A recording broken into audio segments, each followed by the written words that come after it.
जय जगन्नाथ पिलाମାନେ तुम मानकु संस्कृत शिक्षायतनर प्रकोष्ठ मध्यकु स्वागत। आमे माने नीतिबाणी जो नवम श्रेणी रो पढुतिले संस्कृत बल्लरी रो नीतिबाणी रो आमे 16 श्लोक पर्यंत पढी सारिथिले।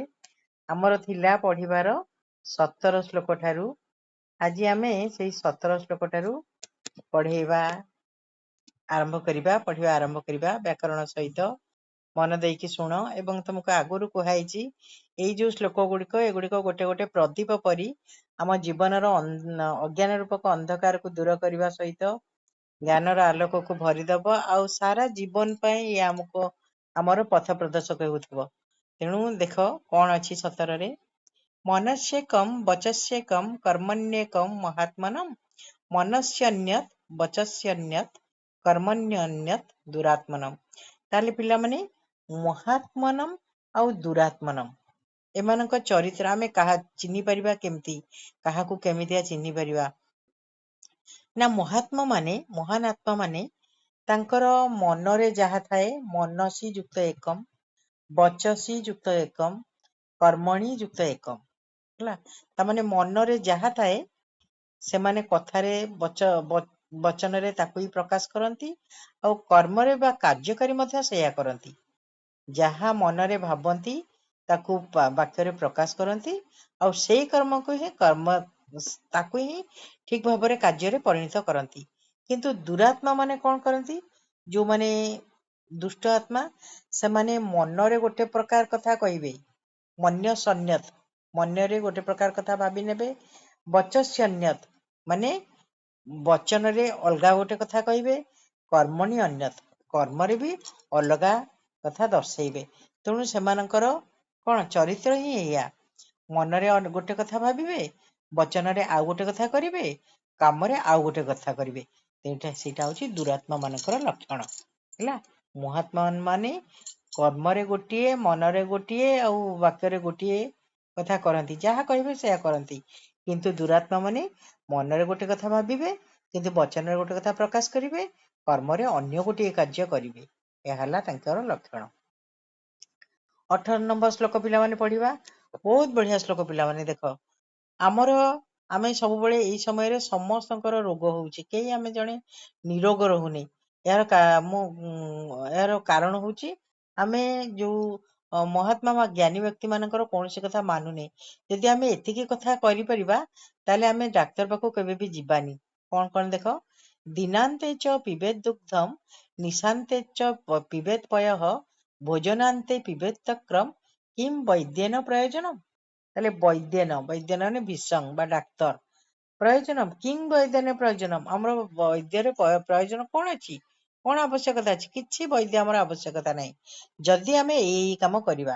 दिनांते दिन युक्त अंते माने दिनर शेष भाग को माने संध्या समय को पिबेत दुग्धम दुग्ध पीवा दुग्ध जे अल्प उष्म दुग्ध ठंडा दुग्ध भी पीले हबनी ताले दिनांते पिबेत दुग्धम निशांते निशांते माने निशार अंते रातिर शेष भाग को माने सकाळ को कौन पीवा पिबेत पयः हैला सकाळु सकाळु हमें खाली पेटरे कौन पीवा पानी भोजनांते पिबेत तक्रम पिला माने जो भोजनांते भोजन युक्त अंते माने हमर जो दिन बेला जो खाद्यटा खाऊचे से समय रे भोजन अंते भोजन कर सारिया परे पिबेत तक्रम तक्रम माने कौन दही यदि आमे घोल दही पीवा ताहले हमको वैद्यर कदापि प्रयोजन पड़िबो नाही अर्थात रोग हमको धरिबो ही नाही हैला। दिनांते च पिबेत दुग्धम दिनर शेष भाग रे आमे पीवा कौन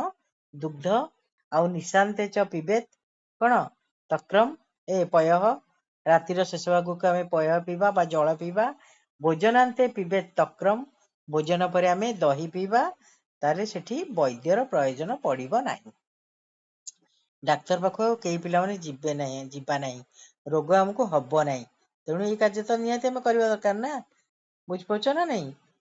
अच्छा एबे देखो 19 श्लोक दुर्जन परिहर्तव्य विद्यया अलंकृत सन मणिना भूषित सर्प किमसौ न भयंकर पिला माने आगो द्वितीय लाइन बुझी दियो ମଣିନା ଭୂଷିତଃ ସର୍ପଃ। ପିଲେ ଗୋଟେ ସାପର ମୁଣ୍ଡରେ ମଣି ଅଛି। ମଣି ଦ୍ୱାରା ସେ ଅଳଙ୍କୃତ ହେଇଛି। ତଥାପି କିମସୌ କିମ୍ ଯୁକ୍ତ ଅସୌ। ଅସୌ ମାନେ ଇଏ। କିମ୍ ମାନେ କଣ?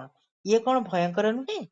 ହେଲା, ଗୋଟେ ସାପ ପାଖରେ ଧର ମଣି ଅଛି, ହେଲେ ବି ଆମେ ତାକୁ ଭୟ କରୁ ନା କରୁନା? ନିଶ୍ଚିତ ଭାବରେ ଆମେ ତାକୁ ଭୟ କରୁ। କାହିଁକି ନା ତାର ଚରିତ୍ର ହଉଛି ଭୟଙ୍କର। ସେ ଯେମିତି ହେଲେ ତମକୁ ଦଂଶନ ହିଁ କରିବ, ମଣି ଥାଉ ବା ନଥାଉ। ତାର କୁଟିଳ ପ୍ରକୃତି, କ୍ରୂର ପ୍ରକୃତି ଯୋଗୁ ଆମେ ତାକୁ ଭୟ କରୁ। ସେହିପରି ଦୁର୍ଜନଃ, ଦୁଃ ଯୁକ୍ତ ଜନଃ, ଦୁର୍ଜନଃ ମାନେ ଦୁଷ୍ଟ ଲୋକ।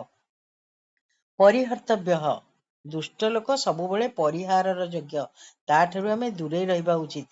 ପରିଯୁକ୍ତ ହୃ ଯୁକ୍ତ ତବ୍ୟ ହେଲା, ଦୁର୍ଜନ ଠାରୁ ଆମେ ନିଜକୁ ଦୂରେଇ ରଖିବା ଉଚିତ। ଏପରିକି ବିଦ୍ୟୟା ଅଳଙ୍କୃତ ପିସନ୍, ବିଦ୍ୟୟା ଯୁକ୍ତ ଅଳଙ୍କୃତ ଯୁକ୍ତ ଅପି। ତାହେଲେ ବିଦ୍ୟା ଦ୍ୱାରା, ବିଦ୍ୟୟା କହିଲେ ବିଦ୍ୟା ଦ୍ୱାରା ଅଳଙ୍କୃତ ହୋଇଥିଲେ ମଧ୍ୟ ଦୁର୍ଜନ ପରିହାରର ଯୋଗ୍ୟ। ସନ୍, ସନ୍ ମାନେ ହୋଇ, ଅସଯୁକ୍ତ ଶତ୍ରୁ। ତାହେଲେ ଦୁର୍ଜନ ପାଖରେ ଯେତେ ବି ବିଦ୍ୟା ଥାଉ, ଆମେ କଣ କରିବା? ତାଠାରୁ ଦୂରେଇ ରହିବା। ଯେପରି ମଣିଭୂଷିତ ସର୍ପ ହେଲା, ମଣିଭୂଷିତ ସର୍ପଠାରୁ ଯେପରି ଆମେ ଦୂରେଇ ରହୁ। ତାହେଲେ ଏଠି ଦୁର୍ଜନ ସହିତ କାହାକୁ ତୁଳନା କରାଯାଇଛି? ସର୍ପ ସହିତ। ଆଉ ଦୁର୍ଜନର ବିଦ୍ୟା ଅଳଙ୍କୃତ ସହିତ ସର୍ପର ମଣି ସହିତ ତୁଳନା କରାଯାଇଛି। ବୁଝିଲା? ଏବେ ଆସ 20 ଶ୍ଲୋକ ପଢିବା। 20 ଶ୍ଲୋକର କଣ ଅଛି ଦେଖ। ଆମେ ପ୍ରକୃତରେ ଆମ ଜୀବନରେ ଆମେ କଣ କରିବା ଉଚିତ? ସତମ୍ ବିହାୟ ଭୋକ୍ତବ୍ୟମ୍। ପିଲାମାନେ 100ଟି କାର୍ଯ୍ୟ ଅଛି, ଧର ତାକୁ ବିହାୟ, ବିହାୟ ମାନେ ଛାଡି, ବି ଯୁକ୍ତ ହା ଯୁକ୍ତ ଲ୍ୟପ୍, ଭୋକ୍ତବ୍ୟମ୍ ଭୁଜ୍ ଯୁକ୍ତ ତବ୍ୟ। ଆମର 100 କାମ ଥାଉ, କିନ୍ତୁ ଯଦି ଆମକୁ ଭୋକ ଲାଗୁଛି ତାପରେ ଆମେ କରିବା କଥା କଣ? ଆଗ ଭୋଜନ କରିବା, ନହେଲେ ତ ରୋଗୀ ହେଇଯିବ ନା ପୁଣି। ଆଉ ରୋଗୀ ହେଲେ ଜୀବନରେ ତ କିଛି ମୂଲ୍ୟ ନାହିଁ ନା। ତେଣୁ ସତ କାର୍ଯ୍ୟ ଥାଉ, ତାକୁ ଛାଡିକି ଆମେ କଣ କରିବା? ଆଗ ଭୋଜନ ହିଁ କରିବା। ସେହିପରି ସହସ୍ରମ୍, ସହସ୍ରମ୍ ମାନେ 1000, 1000କୁ ବିହାୟ, ବିହାୟ ମାନେ ଛାଡି, ସ୍ନାନମ୍ ଆଚରେତ୍, ସ୍ନାନମ୍ ଯୁକ୍ତ ଆଚରେତ୍। 1000 କାମ ଅଛି, କିନ୍ତୁ ତାକୁ ଛାଡି ଆଗ କଣ କରିବ? ଯଦି ଗାଧେଇନ ବା ସ୍ନାନ କରିନ, ତାକୁ ଆଗ ସମାପ୍ତ କରିବ। କାରଣ ସ୍ନାନ ନ କଲେ ବି ମଣିଷ କଣ ହେଇଯାଏ? ରୋଗୀ ହେଇଯାଏ। ଆଉ ରୋଗୀ ହେଲେ ଜୀବନର କିଛି ମୂଲ୍ୟ ନାହିଁ, ଜୀବନଟା କଷ୍ଟ ଲାଗେ। ସେହିପରି ଲକ୍ଷ୍ୟମ୍ ବିହାୟ ଦାତବ୍ୟମ୍। ତମର ଲକ୍ଷେ କାମ ଅଛି, ତାକୁ ବିହାୟ, ବିହାୟ ମାନେ ଛାଡି କରି କଣ କରିବ? ଆଗ ଦାତବ୍ୟମ୍, ଦା ଯୁକ୍ତ ତବ୍ୟ, ଦାନ କରିବ। କାରଣ ଦାନ କଲେ ପୁଣ୍ୟ ହବ ଏବଂ ସ୍ୱର୍ଗ ପ୍ରାପ୍ତି ହବ।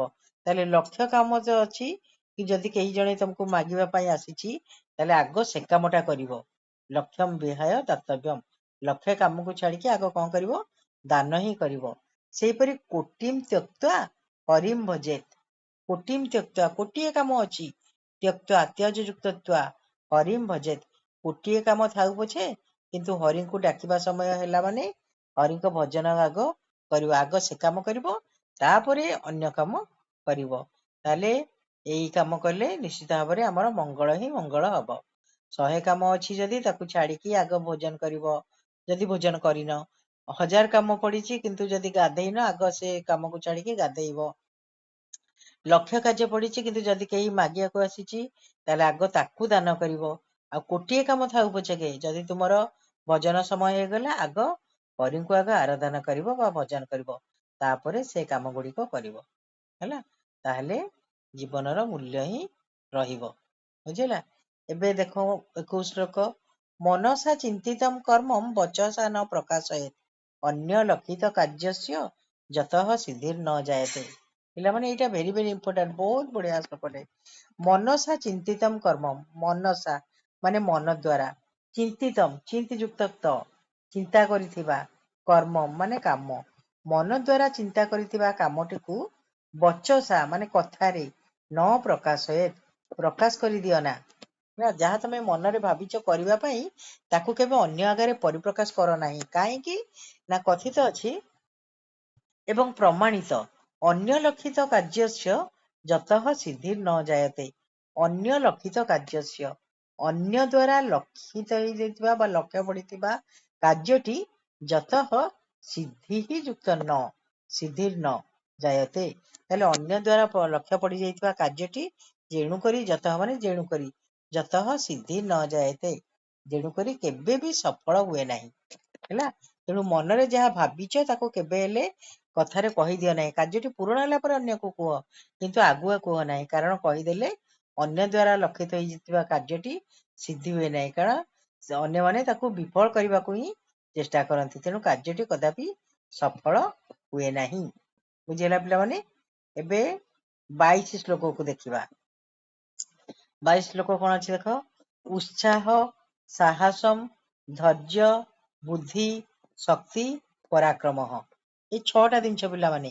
ଉତ୍ସାହ ନାଇଁ ଆଗ୍ରହ, ସାହସ, ସାହସ ବୁଝିପାରୁଛ ସବୁ ଗୋଟେ ଗୋଟେ ଗୁଣ, ଧୈର୍ଯ୍ୟ ହେଲା, ବୁଦ୍ଧି, ଶକ୍ତି ଆଉ ପରାକ୍ରମ। ପରାକ୍ରମ ମାନେ ବଳ।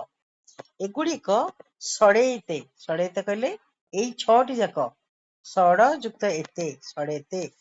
ଯତ୍ର ତିଷ୍ଠନ୍ତି, ଯାହା ପାଖରେ ଥାଏ, ଦେବଃ ସହାୟକ, ତାକୁ ଦେବତା ହିଁ ସାହାଯ୍ୟ କରିଥାନ୍ତି। ହେଲା। ତେଣୁ ଏଇ ଗୁଣ ଗୁଡିକ ଯାହା ପାଖରେ ଅଛି, ଯିଏ କଣ ସାହସ କରିଛି, ଉତ୍ସାହ ରଖିଛି, ଧୈର୍ଯ୍ୟ ରଖିଛି, ବୁଦ୍ଧି ରଖିଛି, ଶକ୍ତି ମଧ୍ୟ ତାର ଅଛି ଏବଂ ସେ ପରାକ୍ରମୀ, ତାହେଲେ ସେଇଭଳି ଲୋକକୁ ଦେବତା ସବୁବେଳେ ସାହାଯ୍ୟ କରିଥାନ୍ତି। ସେ ଯେତେ କଠିନ କାର୍ଯ୍ୟ ହଉ, ଯେତେ କଣ ବିପଦରେ ପଡୁ, ତାକୁ ଦେବତା କଣ କରିବେ? ତା ପାଖରେ ନିଶ୍ଚିତ ଭାବରେ ଠିଆ ହେବେ, ତାକୁ ସାହାଯ୍ୟ କରିବେ। ତେଣୁ ଏଇ ଗୁଣ ଗୁଡିକୁ ସବୁବେଳେ ଆମେ ପାଖରେ ସାଇତି ରଖିବା ଉଚିତ, ତାକୁ କାର୍ଯ୍ୟରେ ଲଗାଇବା ଉଚିତ। ହେଲା ପିଲାମାନେ? ତାହେଲେ ଆଜି 22 ଶ୍ଲୋକ ପର୍ଯ୍ୟନ୍ତ ଥାଉ। ପୁଣି ଆଉ ଗୋଟେ ଭାଗରେ ଆମେ 23 ଠୁ ଆଉ ଯାହା ଶ୍ଲୋକ ଅଛି 28 ଶ୍ଲୋକ ପର୍ଯ୍ୟନ୍ତ ବୋଧହୁଏ ଅଛି, 28 ଶ୍ଲୋକ ପର୍ଯ୍ୟନ୍ତ ଅଛି, ତାକୁ ଆମେ ପଢିବା ଆଉ ତାର କୋଶ୍ଚିନ୍ ଆନ୍ସର କରିବା। ହେଲେ ଆଜି ପାଇଁ ଏଇଠି ରହିବା। ରଖ।